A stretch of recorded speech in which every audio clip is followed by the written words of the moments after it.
quelle est la véritable marge de manœuvre de l'élu local, c'est-à-dire du maire? Beaucoup moins que ce que les gens pensent que nous avons.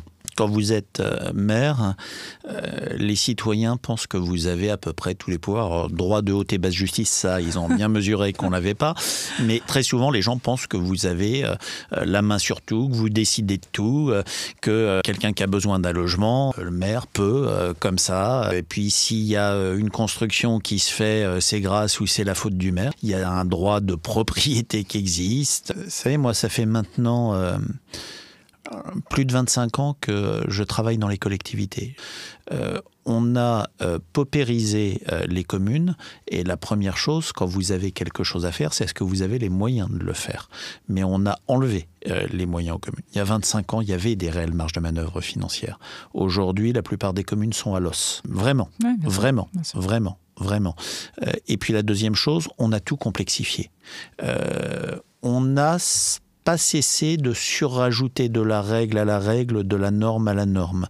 Chaque loi de simplification a abouti à une forme de complexification.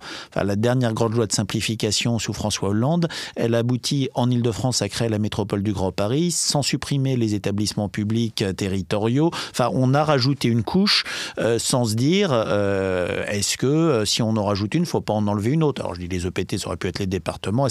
Mais on n'a pas cessé de rajouter de la norme et de la complexification. Et quand vous êtes élu local, si vous n'avez pas une véritable ligne politique, une connaissance technique et une envie extrêmement forte de vous battre pour faire avancer vos dossiers, bah, ça devient la quadrature du cercle aujourd'hui.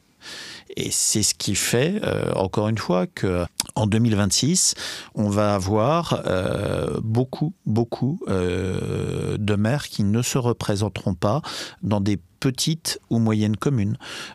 On va avoir un véritable problème de capacité à assumer ce rôle démocratique. Alors dans les grandes communes, c'est très politisé, il y aura toujours des listes.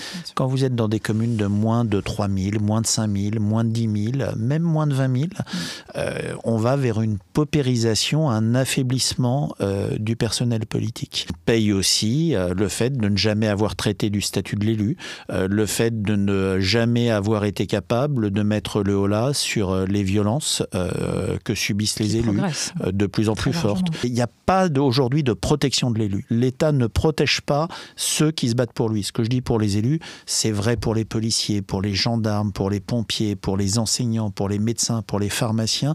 L'État ne protège plus ceux qui travaillent pour lui. Et malgré tout, vous êtes maire depuis 2011, vous vous représentez en 2026 ? Si j'ai encore ça en moi dans 7-8 mois, bah, je repartirai. Si je pense que je ne l'ai pas assez, bah, j'arrêterai.